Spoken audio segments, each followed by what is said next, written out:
नमस्कार दोस्तों, स्वागत है आपका हमारे चैनल में। आज मैं आपके लिए मुंशी प्रेमचंद जी की रचना लेकर आई हूँ, जिसका शीर्षक है एक शोध या कहे हम शोधन। अगर आपको यह कहानी अच्छी लगे तो प्लीज हमारे चैनल को सब्सक्राइब करें। जब रजिया के 2-3 बच्चे होकर मर गए और उम्र ढल चली तो रामू का प्रेम उससे कुछ कम होने लगा और दूसरे ब्याह की धुन सवार हुई। आए दिन रजिया से बकझक होने लगी। रामू एक न एक बहाना खोजकर रजिया पर बिगड़ता और उसे मारता और अंत को वह नई स्त्री ले ही आया। इसका नाम था दासी। चंपाई रंग था, बड़ी बड़ी आंखें, जवानी की उम्र, पीली कुशांगी रजिया भला इस नव यौवना के सामने क्या जांचती। फिर भी वह जाते हुए स्वामित्व को जितने दिन हो सके अपने अधिकार में रखना चाहती थी। तिरकते हुए छप्पर को थुनियों से संभालने की चेष्टा कर रही थी। इस घर को उसने मर मर कर बनाया है, उसे सहज ही मैं नहीं छोड़ सकती। वह इतनी बेसमझ नहीं है कि घर छोड़कर चली जाए और दासी राज करे। एक दिन रजिया ने रामू से कहा, मेरे पास साड़ी नहीं है, जाकर ला दो। रामू उसके एक दिन पहले दासी के लिए अच्छी सी चुनरी लाया था। रजिया की मांग सुनकर बोला, मेरे पास अभी रुपया नहीं था। रजिया को साड़ी की उतनी चाह नहीं थी जितनी रामू और दस्या के आनंद में विघ्न डालने की। बोले, रुपए नहीं थे तो कल अपनी चहेती के लिए चुंदरी क्यों लाए? चुंदरी के बदले उसी दाम में 2 साड़ियां लाते तो एक मेरे काम में आ जाती। रामू ने स्वेच्छा से कहा, मेरी इच्छा, जो चाहूंगा करूंगा। तू बोलने वाली कौन है? अभी उसके खेलने खाने के लिए दिन है। तू चाहती है उसे अभी से नौन तेल की चिंता में डाल दूं? यह मुझसे न होगा। तुझे ओढ़ने पहनने की साध है तो काम कर। भगवान ने क्या हाथ पैर नहीं दिए? पहले तो घड़ी रात उठकर काम धंधे में लग जाती थी, अब उसकी डाह में पहर दिन तक पड़ी रहती है। तो रुपए क्या आकाश से गिरेंगे? मैं तेरे लिए अपनी जान थोड़ी ही दे दूंगा। रजिया ने कहा, तो क्या मैं उसकी लोंडी हूँ कि वह रानी की तरह पड़ी रहे और मैं घर का सारा काम करती रहूं? इतने दिनों छाती फाड़कर काम किया, उसका यह फल मिला, तो अब मेरी बला काम करने आती है। मैं जैसे रखूंगा वैसे ही तुझे रहना पड़ेगा। मेरी इच्छा होगी रहूंगी, नहीं अलग हो जाऊंगी। जो तेरी इच्छा हो कर, मेरा गला छोड़। अच्छी बात है, आज से तेरा गला छोड़ती हूँ, समझ लूंगी विधवा हो गई। रामू दिल में इतना तो समझता था कि वह गृहस्थी रजिया की जोड़ी हुई है, चाहे उसके रूप में उसके लोचन विलास के लिए आकर्षण न हो। संभव था कुछ देर बाद वह जाकर रजिया को मना लेता, पर दासी भी कूटनीति में कुशल थी। उसने गर्म लोहे पर चोटें जमाना शुरू की। बोली, आज देवी की किस बात पर बिगड़ रही थी? रामू ने उदास मन से कहा, तेरी चुंदरी के पीछे रजिया महाभारत मचाए हुए है, अब कहती है अलग रहूंगी। मैंने कह दिया, तेरी जैसे इच्छा हो कर। दस्या ने आंखें मटकाकर कहा, यह सब नखरे है कि आकर हाथ पांव जोड़े, मनावन करे और कुछ नहीं। तुम चुपचाप बैठे रहो, 2-4 दिन में आप ही गर्मी उतर जाएगी। तुम कुछ बोलना नहीं, उसका मिजाज और आसमान पर चढ़ जाएगा। रामू ने गंभीर भाव से कहा, दासी तुम जानती हो यह कितनी घमंडिन है। वह मुंह से जो बात कहती है उसे करके छोड़ती है। रजिया को भी रामू से ऐसी कृतज्ञता की आशा न थी। वह जब पहले की सी सुंदर नहीं, इसलिए रामू को अब उससे प्रेम नहीं है। पुरुष चरित्र में यह कोई असाधारण बात न थी, लेकिन रामू उससे अलग रहेगा इसका उसे विश्वास न था। यह घर उसी ने पैसा पैसा जोड़कर बनवाया, गृहस्थी भी उसी की जोड़ी हुई है, अनाज का लेन देन उसी ने शुरू किया। इस घर में आकर उसने कौन कौन से कष्ट नहीं झेले, इसलिए तो कि पोरुख थक जाने पर एक टुकड़ा चैन से खाएगी और पड़ी रहेगी। और आज वह इतनी निर्दयता से दूध की मक्खी की तरह निकालकर फेंक दी गई। रामू ने इतना भी नहीं कहा, तू अलग नहीं रहने पाएगी। मैं या खुद मर जाऊंगा या तुझे मार डालूंगा, पर तुझे अलग न होने दूंगा। तुझसे मेरा ब्याह हुआ है, हंसी ठट्टा नहीं है। तो जब रामू को उसकी परवाह नहीं है तो वह रामू को क्यों परवाह करे? क्या सभी स्त्रियों के पुरुष बैठे होते हैं? सभी के माँ बाप बेटे पोते होते हैं? आज उसके लड़के जीते होते तो मजाल थी कि यह नई स्त्री लाते और मेरी यह दुर्गति करते।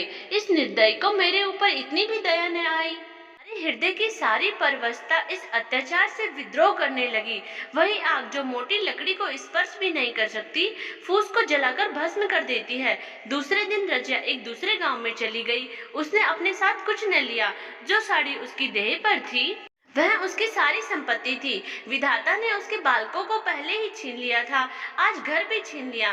रामू उस समय दासी के साथ बैठा हुआ आमोद विनोद कर रहा था। रजिया को जाते देखकर शायद यह समझ न सका कि वह चली जा रही है। रजिया ने यही समझा। इस तरह तोरों की भांति वह जाना भी न चाहती थी। वह दासी को, उसके पति को और सारे गांव को दिखा देना चाहती थी कि वह इस घर से धेले की चीज भी नहीं ले जा रही है। गांव वालों की दृष्टि में रामू का अपमान करना ही उसका लक्ष्य था।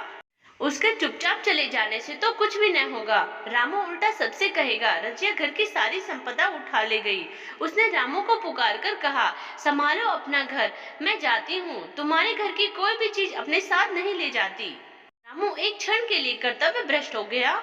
क्या कहे, उसकी समझ में नहीं आया। उसे आशा न थी कि वह यूं जाएगी। उसने सोचा था जब वह घर ढोकर ले जाने लगेगी तब वह गांव वालों को दिखाकर उनकी सहानुभूति प्राप्त करेगा। अब क्या करे। दसिया बोली, जाकर गांव में ढिंढोरा पीट आओ, यहाँ किसी का डर नहीं है। तू अपने घर से ले ही क्या आई थी, जो कुछ लेकर जाओगी। रजिया ने उसके मुंह न लगकर रामू से ही कहा, सुनते हो अपनी चहेती की बातें, फिर भी मुंह नहीं खुलता। मैं तो जाती हूँ, लेकिन दसो रानी, तुम भी बहुत दिन राज न करोगी। ईश्वर के दरबार में अन्याय नहीं फलता। वह बड़े बड़े घमंडियों को घमंड चूर कर देते हैं। दसिया ठट्टा मारकर हंसी, पर रामू ने सुर झुका लिया। रजिया चली गई। रजिया जिस नए गांव में आई थी वह रामू के गांव से मिला ही हुआ था, अतः यहाँ के लोग उससे परिचित हैं। वह कैसी कुशल गृहिणी है, कैसी मेहनती, कैसी बात की सच्ची, यह यहाँ किसी से न छिपा था। रजिया को मजूरी मिलने से कोई बाधा न हुई। जो एक लेकर दो काम करे, उसे काम की क्या कमी। 3 साल एक रजिया ने कैसे काटे, कैसे एक गृहस्थी बनाई, कैसे खेती शुरू की, इसका बयान करने बैठे तो पोथी हो जाए। संचय के जितने मंत्र हैं, जितने साधन हैं, वे रजिया को खूब मालूम थे। फिर अब उसे लाग हो गई थी। गांव वाले उसका परिश्रम देखकर दांतों उंगली दबाते थे। वह रामू को दिखा देना चाहती है, मैं तुमसे अलग होकर भी आराम से रह सकती हूँ। वह अब पराधीन नारी नहीं है, वह अपनी कमाई खाती है। रजिया के पास बैलों की एक अच्छी जोड़ी है। रजिया उन्हें केवल खाली भूसी देकर नहीं रह जाती, रोज 2-2 रोटियां भी खिलाती है, फिर उन्हें घंटों सहलाती। कभी कभी उनके कंधों पर सिर रखकर रोती है और कहती है, अब बेटे हो तो, पति हो तो तुम ही हो। मेरी जान अब तुम्हारे ही साथ है। दोनों बैल शायद रजिया की भाषा और भाव समझते हैं। वे मनुष्य नहीं, बैल है। दोनों सिर नीचा करके रजिया का हाथ चाट कर उसे आश्वासन देते हैं। वे उसे देखते ही कितने प्रेम से उसकी ओर ताकने लगते हैं, कितने हर्ष से कंधा झुकाकर पर जुआ रखवाते हैं और कैसा जी तोड़ काम करते हैं। यह वे लोग समझ सकते हैं जिन्होंने बैल की सेवा की है और उनके हृदय को अपनाया है। रजिया इस गांव की चौधराइन है। उसकी बुद्धि जो पहले नित्य आधार खोजती रहती थी और स्वच्छंद रूप से अपना विकास नहीं कर सकती थी, अब छाया से निकलकर प्रौढ़ और उन्नत हो गई है। एक दिन रजिया घर लौटी तो एक आदमी ने कहा, तुमने नहीं सुना, चौधराइन रामू तो बहुत बीमार है। सुना 10 लंघन हो गए हैं। रजिया ने उदासीनता से कहा, जूड़ी है क्या? जूड़ी नहीं, कोई दूसरा रोग है। बाहर खाट पर पड़ा था, मैंने पूछा कैसा जी है रामू, तो रोने लगा, बुरा हाल है। घर में एक पैसा भी नहीं कि दवा दारू करे। दसिया के एक लड़का हुआ है, वह तो पहले भी काम धंधा नहीं करती थी और अब तो लड़कोरी है, जैसे काम करना आए। सारी मार रामू के सिर जाती है, फिर गहने चाहिए, नई दुल्हनिया कैसे रहे। रजिया ने घर में जाते हुए कहा, जो जैसा करेगा आप भोगेगा, लेकिन अंदर उसका जीने लगा। वह एक क्षण में फिर बाहर आई, शायद उस आदमी से कुछ पूछना चाहती थी और इस अंदाज से पूछना चाहती थी मानो उसे कुछ परवाह ही नहीं। वह आदमी चला गया था। रजिया ने पूरा पश्चिम जा जाकर देखा, वह कहीं न मिला। तब रजिया द्वार के चौखट पर बैठ गई। इसे वे शब्द याद आए जो उसने 3 साल पहले रामू के घर से चलते समय कहे थे। उस वक्त जलन में उसने यह शाप दिया था, अब वह जलन न थी। समय ने उसे बहुत कुछ शांत कर दिया था। रामू और दासी की हीनावस्था ईर्ष्या के योग्य नहीं थी, दया के योग्य थी। उसने सोचा, रामू को 10 लंघन हो गए हैं तो अवश्य उसकी दशा अच्छी न होगी। कुछ ऐसा मोटा ताजा तो पहले भी न था। 10 लंगन ने तो बिल्कुल ही घुला डाला होगा। फिर इधर खेती बाड़ी में तो टोटा ही रहा, खाने पीने को भी ठीक ठीक मिला होगा। पड़ोसी की एक स्त्री ने आग लेने के बहाने आकर पूछा, सुन रामू बहुत बीमार है, जैसी करेगा वैसा पाएगा। तुम्हें इतनी बेदर्दी से निकाला कि कोई अपने बैरी को भी न निकालेगा। रजिया ने टोका, नहीं दीदी ऐसी बात न थी, वे तो बेचारे कुछ बोले ही नहीं। मैं चली तो सिर झुका लिया। दसिया के कहने पर आकर वह चाहे जो कुछ कर बैठे हो, यूं मुझे कभी कुछ नहीं कहा, किसी की बुराई क्यों करूं? फिर कौन मर्द ऐसा है जो औरतों के बस नहीं हो जाता? दसिया के कारण उनकी यह दशा हुई है। पड़ोसी ने आग ने मांग मुंह फेर कर चली गई। रजिया ने कलसा और रस्सी उठाई और कुएं पर पानी खींचने गई। बैलों को सानी पानी देने की बेला आ गई थी, पर उसकी आंखें उस रास्ते की ओर लगी हुई थी जो मलसी रामू का गांव को जाता था। कोई उसे बुलाने अवश्य आ रहा होगा। नहीं, बिना बुलाए वह कैसे जा सकती है? लोग कहेंगे आखिर दौड़ी आई न। मगर रामू तो अचेत पड़ा होगा। 10 लंगन थोड़े नहीं होते, उसकी देह में था ही क्या? फिर उसे कौन बुलाएगा? दसिया को क्या गरज पड़ी है, कोई दूसरा घर कर लेगी, जवान है। सो गाहक निकल आवेंगे। अच्छा वह आ तो रहा है। हाँ आ रहा है। कुछ घबराया सा जान पड़ता है। कौन आदमी है? इसे तो कभी मलसी में नहीं देखा, मगर उस वक्त से मलसी कभी गई भी तो नहीं। 2-4 नए आदमी आकर बसे ही होंगे। बटोही चुपचाप कुएं के पास से निकला। रजिया ने कलसा जगत पर रख दिया और उसके पास जाकर बोली, रामू महतो ने भेजा है तुम्हें? अच्छा तो चलो घर, मैं तुम्हारे साथ चलती हूँ। नहीं, अभी मुझे कुछ देर है, बैलों को सानी पानी देना है, दिया बत्ती करनी है। तुम्हें रुपए दे दूं, जाकर दसिया को दे देना। कह देना कोई काम हो तो बुला भेजे। बटोही रामू को क्या जाने, किसी दूसरे गांव का रहने वाला था। पहले तो चकराया, फिर समझ गया। चुपके से रजिया के साथ चला गया और रुपए लेकर लंबा हुआ। चलते चलते रजिया ने पूछा, अब क्या हाल है उनका? बटोही ने अटकल से कहा, अब तो कुछ संभल रहे हैं। दसिया बहुत रो धो तो नहीं रही? रोती तो नहीं थी, वह क्यों रोएगी? मालूम होगा पीछे।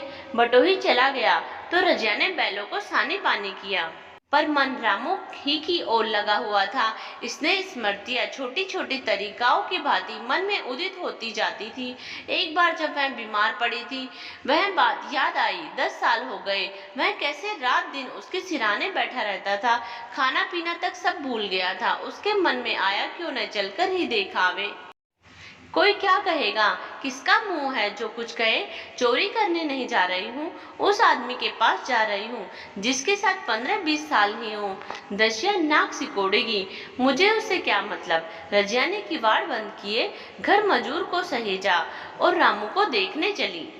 कांपती झिझकती क्षमा का दान लिए हुए रामू को थोड़े ही दिनों में मालूम हो गया था कि उसके घर की आत्मा निकल गई, और वह चाहे कितना जोर करे, कितना ही सिर खपाए, उसमें स्फूर्ति नहीं आती।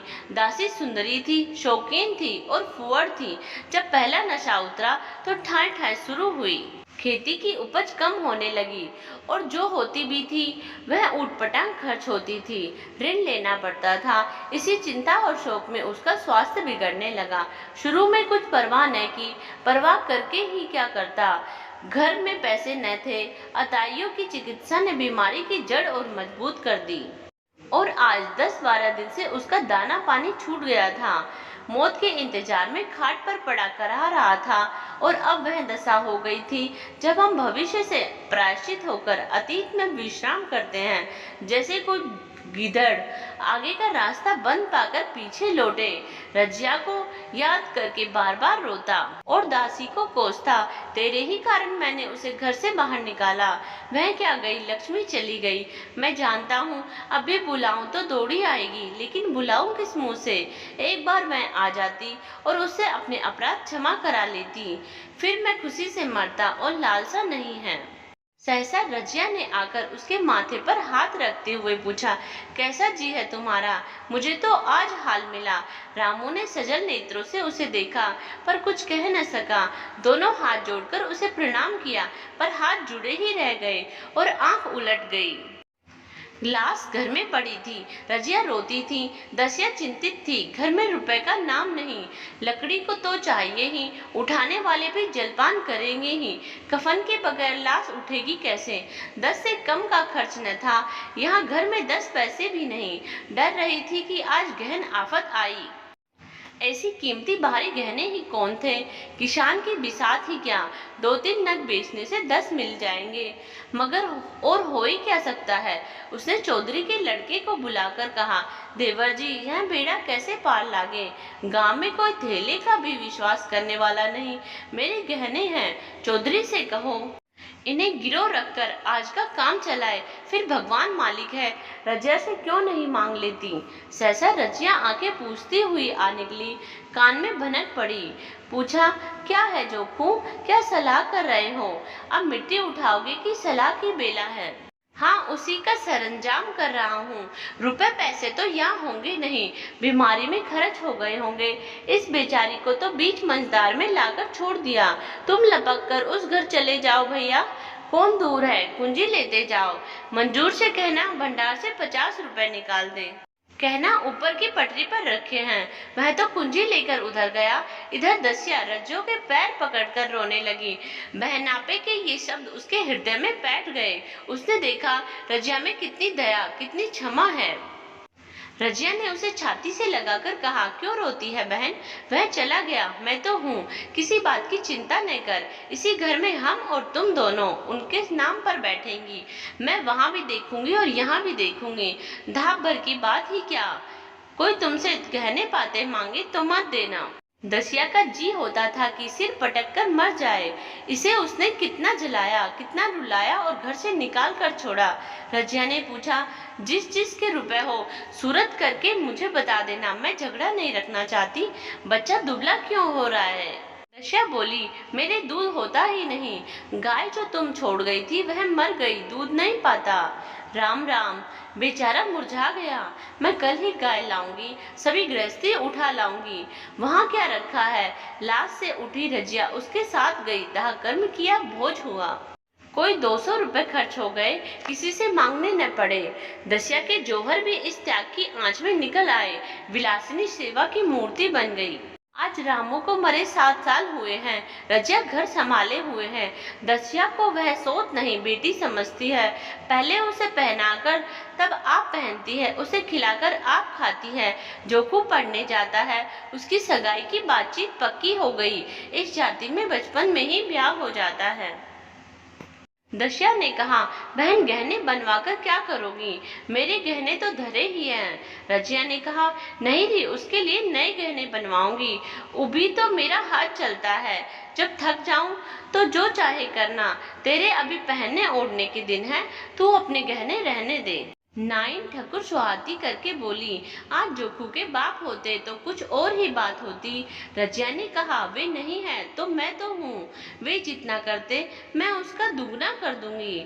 जब मैं मर जाऊं तब कहना जोखू का बाप नहीं। ब्याह के दिन दसिया को रोते देखकर रजिया ने कहा, बहू तुम क्यों रोती हो? अभी तो मैं जीती हूँ, घर तुम्हारा है, जैसे चाहो रहो।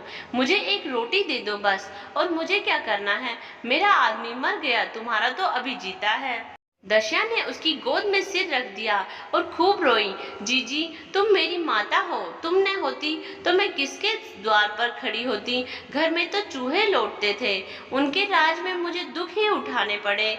सुहाग का सुख तो मुझे तुम्हारे राज में मिला।